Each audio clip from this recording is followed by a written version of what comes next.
Jadi sebab itu pembersihan besar-besaran akan dilakukan terhadap mereka yang melakukan sabotaj terhadap parti UMNO dan juga calon-calon pada musim pilihan raya umum yang lalu. Itu menurut Datuk Sri Zahid Hamidi.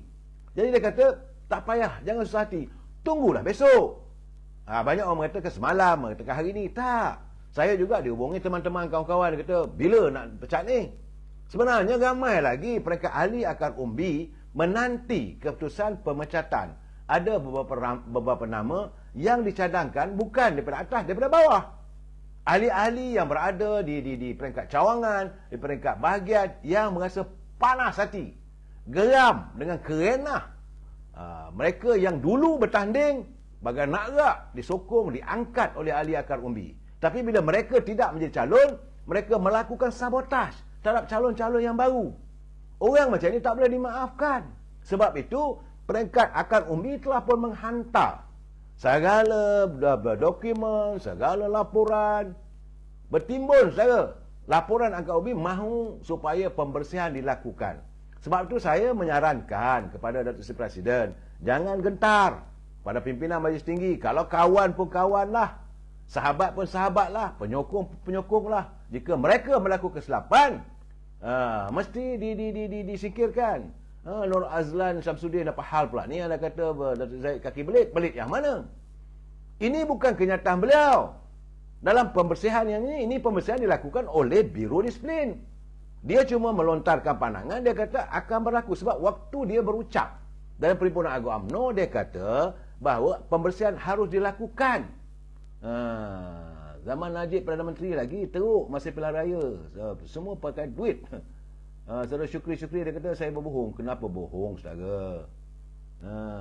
Macam saya bersetuju tukaran hitam. Dia kata tindakan tegas perlu dilakukan sebagai pengajaran kepada semua ahli parti. Kita dah tak boleh menyimpan lagi, saya. Jadi sebab itu Datuk Zahid kata tunggulah besok. Sebab itu kita datanglah ramai-ramai. Sebab saya rasa, saya berkeyakinan ramailah nama-nama akan yang disebut. Dan juga mereka ini sewajarnya disingkirkan. Saya merasakan, saya begitu yakin, maka beliau akan diserang habis-habisan oleh mereka yang bakal dipecat. Banyak nama-nama, tapi nama yang paling popular saat ini ada 4-5 nama. Antaranya yang paling tinggi sekarang ni, graf yang paling tinggi adalah Khairi Jamaluddin. Kerana dia memang jelas. Dia bukan menyerang presiden, dia menyerang parti. You jadi calon, you bertanding atas tiket UMNO Barisan Nasional, tapi kamu maki hamun parti. Ini sepatutnya sebab waktu saat-saat orang nak bertanding. Teman-teman kita di Perlis, di Kelantan, di Terengganu sedang berusaha berkempen, kamu ledakkan bom memalukan parti. Bukan untuk diri kamu seorang saja. Kerana amarah kamu daripada presiden, itu masalah kamu dengan presiden. Kalau kamu nak balon presiden tak ada masalah. Tapi bila kamu kata UMNO rosak, ini kenyataan-kenyataan begini yang akhirnya mengakibatkan parti kita dilihat pincang. Dan saya melihat beliau adalah merupakan calon yang paling tinggi yang bakal dikenakan tindakan disiplin. Sama ada digantung ataupun dipecat terus. Ini kena jelas saya. Sebab itu saya rasalah pimpinan parti daripada pembangkang pula, dia merasakan bahawa Khairi bakal dikenakan tindakan itu, maka awal-awal lagi saya gelak.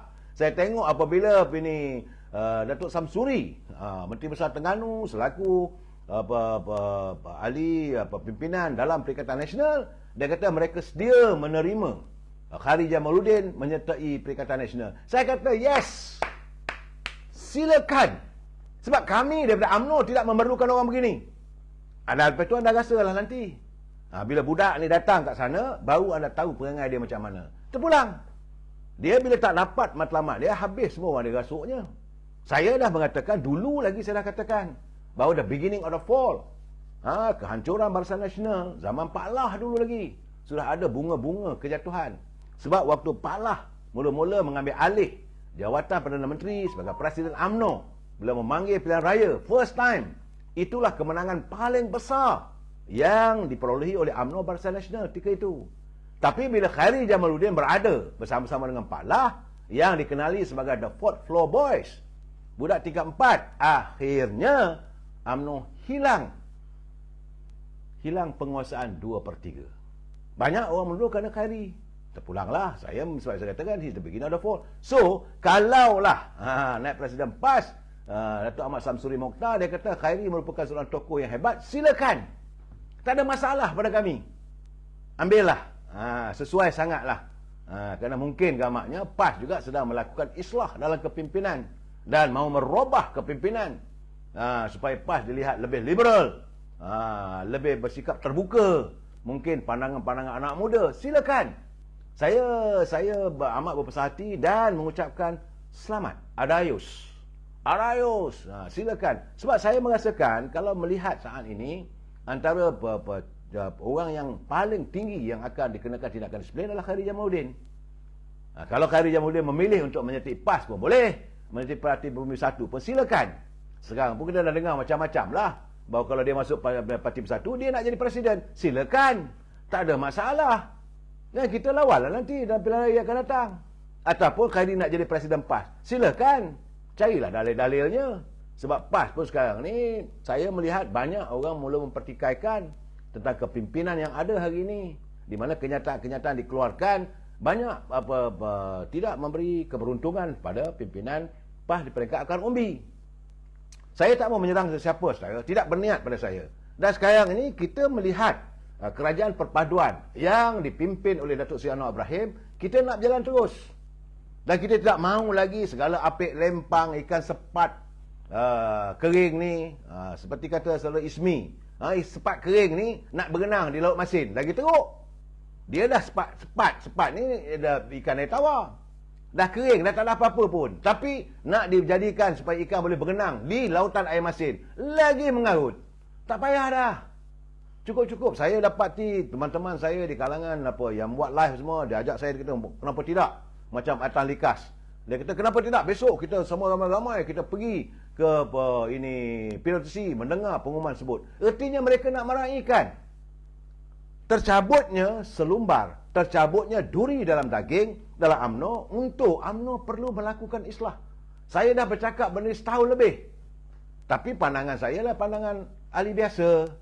Saudara, kita ni orang tua, pandangan veteran, kita mengatakan bahawa cukup-cukuplah UMNO mempunyai mereka yang kononnya pemimpin, tapi pemimpin yang menghakiskan keyakinan rakyat terhadap parti. Saya dah bercakap berkali-kali, UMNO parti tak bersalah. Rumah itu sekarang ni perlu dikikis dengan segala parasit. Kalau ada dekat tiang-tiang tu, kena dibuang parasit-parasit anai-anai yang sedang memamah supaya rumah itu runtuh. Jadi mereka yang disifatkan sebagai parasit, mereka disifatkan sebagai anai-anai, perlu dikikis sesegera mungkin supaya rumah ini dapat dicat baru, sebab rumah ini telah lama, saudara, lama memayungi warga bangsa kita.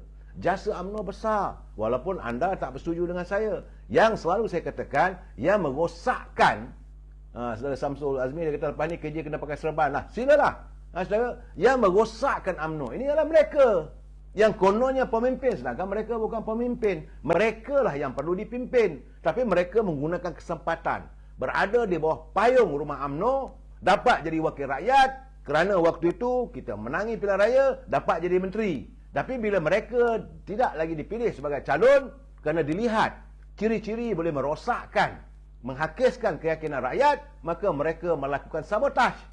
Waktu mereka bertanding, bagai anak-anak muda ni menyokong mereka. Tapi bila anak-anak muda diangkat untuk bertanding, maka mereka melakukan sabotaj. Orang macam ini tidak perlu dalam UMNO. Sebab batera UMNO perlu berlayar. Dan seiringan dengan harapan dan impian Datuk Seri Anwar Ibrahim untuk melihat segala kebejatan politik ini dapat dihakiskan. Kita mahu melihat sinar yang baru dalam masyarakat madani. Ini saya cakap sekarang ni orang pertikaikan. Mungkin malam besok lah saya akan mengulas kenyataan-kenyataan. Haji Hadi pun bercakap, kononnya madani itu tidak akan mencapai kejayaan lah. Macam mana ni? Apa yang disuarakan oleh Datuk Seri Anwar Ibrahim, masyarakat madani mengambil tauladan daripada kebangkitan masyarakat di Madinah. Musuh boleh bersahabat, tetapi ekonomi dunia Islam subur sampai ke Andalusia. Kita jumpa lagi malam besok. Wabillahi taufiq wal hidayah. Assalamualaikum warahmatullahi wabarakatuh. Selamat malam.